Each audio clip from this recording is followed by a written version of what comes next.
జైలుకి 2 గంటలకు వెళ్ళిన తర్వాత మొదటగా కొన్ని ఫార్మాలిటీస్ ఉంటాయి. తనకి మళ్ళీ మెడికల్ టెస్టులు, తన తన దగ్గర ఉన్న వస్తువులు కానివ్వచ్చు, రికవర్ చేసుకోవడం కావచ్చు, ఇవన్నీ చేస్తారు. ఒక 1 అవర్ ఫార్మాలిటీస్ అనుకోవచ్చు. ఆ 1 అవర్ ఫార్మాలిటీస్ అయిపోయిన తరువాత ఆల్మోస్ట్ 3:00 అలా మరి బ్యారెక్కి ఆయనని అలొకేట్ చేసిన బ్యారెక్కి తీసుకెళ్లారు. ఆ బ్యారెక్లో 3:00 అక్కడే ఉన్నాడు. 3:00 బ్యారెక్లో ఉన్నట్టు తెలుస్తుంది. దీనికి సంబంధించి మరింత డీటెయిల్గా మాట్లాడుకునే ప్రయత్నం చేద్దాం. మొత్తం మీద బండి భగీరథ్ ఇంకొక 2 వారాల పాటు మరి రిమాండ్లోనే ఉండబోతున్నాడు. రిమాండ్ విధించింది కోర్టు. దీనికి సంబంధించి మరింత అప్డేట్ తీసుకునే ప్రయత్నం చేద్దాం. ఇటు మా ప్రతినిధి ఇన్నారెడ్డి అందుబాటులో ఉన్నారు. ఇన్నారెడ్డితో మాట్లాడి తెలుసుకునే ప్రయత్నం చేద్దాం.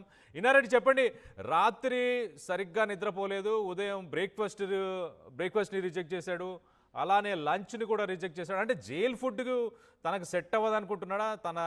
తనకు అలాంటి ఫుడ్ తింటే ఏమైనా ప్రాబ్లం అవుతుందన్న ఉద్దేశంతో ఓన్లీ మిల్క్ బ్రెడ్ మాత్రమే తీసుకున్నారా? ఏమంటున్నారు జైలు అధికారులు, ఏమంటున్నారు? What is the latest update?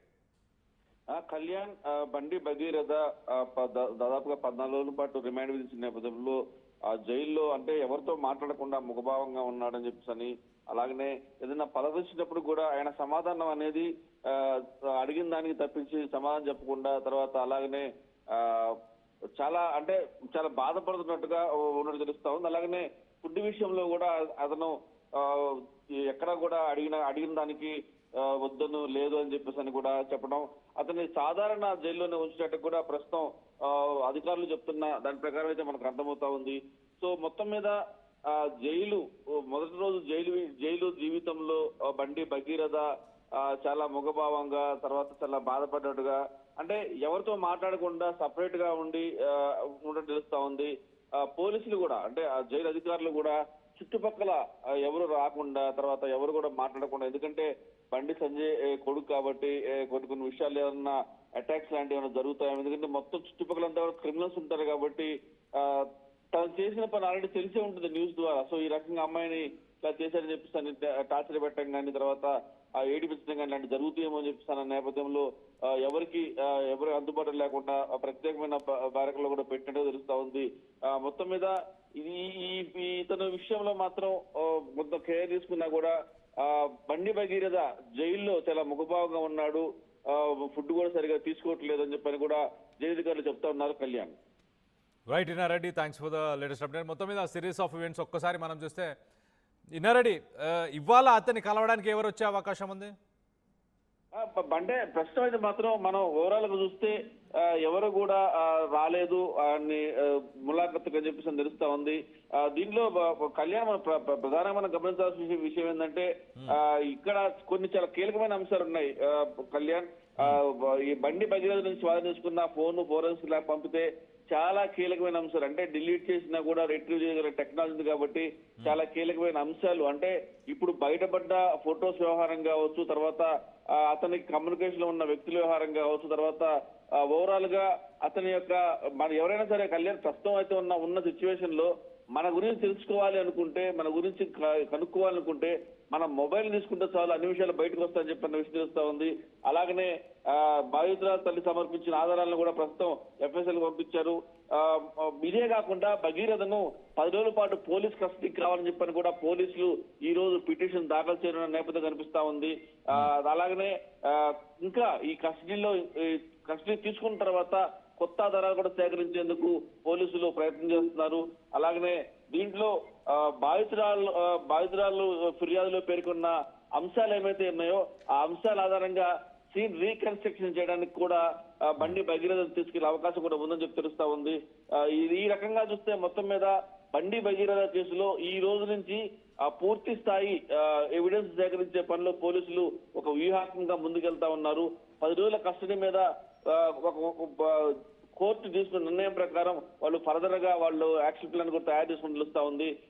10 రోజుల కస్టడీలో అడిగారు కాబట్టి కనీసం 6 రోజులు ఇచ్చినా కూడా ఓవరాల్ గా బండి భగీరథకు కమ్యూనికేషన్ వ్యవహారంలో ఎవరు సహకరించారు, తర్వాత ఎవరి ద్వారా ఈ ఘటనకు పాల్పడ్డాడు, ఒక ఛాలెంజ్ చేసి అమ్మాయిని పడేశారని చెప్పిన వ్యవహారంలో సోషల్ మీడియా జరుగుతున్న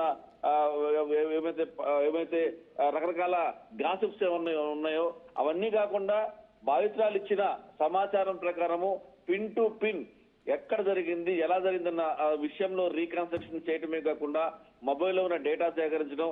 ఇదే కాకుండా ఇంకా దీంట్లో మనం ఇంకా చాలా విషయాలు బయటపెట్టేందుకు ఈ సోషల్ మీడియాకు సంబంధించిన వ్యవహారంలో బండి భగీరథ సంబంధించిన ఫొటోస్ బయటకు వచ్చిన నేపథ్యంలో ఇతని ఫోన్ నుంచి కూడా కొన్ని ఫొటోస్ బయటకు వెళ్ళాయని చెప్పేసి అన్న వ్యవహారంలో కూడా ఐటీఐ అధికారులు, ఫోరెన్సిక్ అధికారులు దృష్టి పెట్టినట్టు తెలుస్తా ఉంది. ఓవరాల్ చూస్తే ఈ కస్టడీ పిటిషన్ లో 10 రోజుల పాటు అడగడం, తర్వాత ఈ కేసులో ఇంకా చాలా కీలకమైన అంశాల మీద దృష్టి సారించడం తెలుస్తా ఉంది.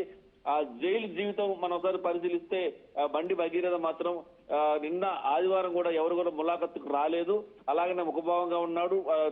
అలాగనే ఫుడ్ తీసుకునే వ్యవహారంలో కూడా ఎలాంటి ఇంట్రెస్ట్ కూడా చూపించలేదని చెప్తా ఉన్నారు. అలాగనే అతనికి సంబంధించి ఇంకా కొన్ని కీలకమైన అంశాలు కూడా బయటకు వచ్చే అవకాశం ఉంది.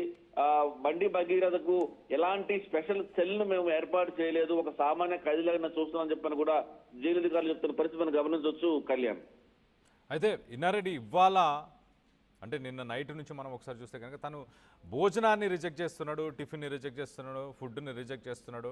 సో దానికి ఏమైనా రీజన్ ఉందా, లేకపోతే తనకు పడదనా, లేకపోతే జైలు తనకు తగదు, జైలు ఫుడ్ అనేది తనకి సెట్ అవ్వదన్న ఉద్దేశంతోనే క్యాంటీన్ నుంచి ఎందుకు పాలు కానీ బ్రెడ్ కానీ ఇలాంటివి తెప్పించుకుంటున్నాడు? దాని వెనక ఏమైనా రీజన్ ఉందా?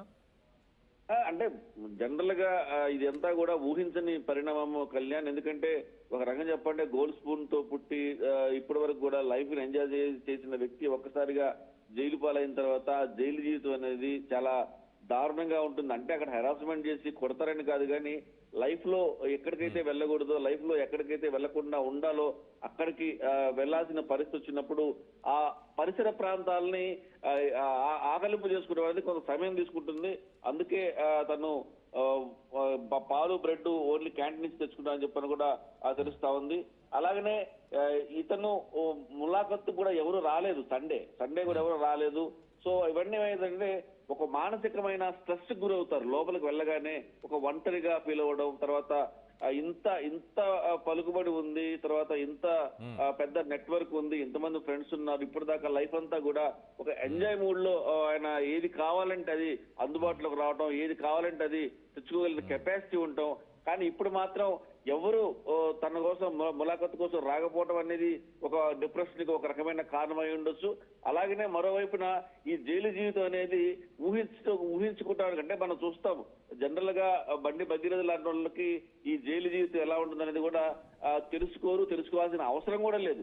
కాకపోతే వీళ్ళు సినిమాల్లో చూసిన నేపథ్యమే ఉంటుంది, కానీ లోపల రియాలిటీగా ఎలా ఉంటుంది, తర్వాత ఏ రకమైన పరిస్థితులు అక్కడ కొనసాగుతున్న విషయం మీద అతనికి అవగాహన లేదు. తర్వాత జరిగిన పరిణామాల్లో అసలు బెయిల్ వస్తుంది అని చెప్పన్న మోటివ్ తోనే ఉన్నారు. ఆలోచన బెయిల్ రాకపోవడం, తర్వాత అరెస్ట్ చేసిన విధానం కూడా లొంగిపోవడానికి వస్తున్నారా లేకపోతే మరి ఎక్కడికి వెళ్తున్నారా దాని మీద పోలీసులు మధ్యలో ఆపేసి అరెస్ట్ చేయడం ఏంటంటే అతను ఊహకు అందకుండా అనుకోకుండా ఒక దెబ్బ తగిలినట్టుగా జరగడం, తర్వాత చివరకు జైలు పాలవడం అనేది అతను ఆకలింపు చేసుకోలేకపోతున్నాడు. తర్వాత అతను ఈ విషయంలో చాలా ముఖభావంగా ఉన్నాడు, బాధపడుతున్నట్టుగా ఉన్నట్టు తెలుస్తా ఉంది.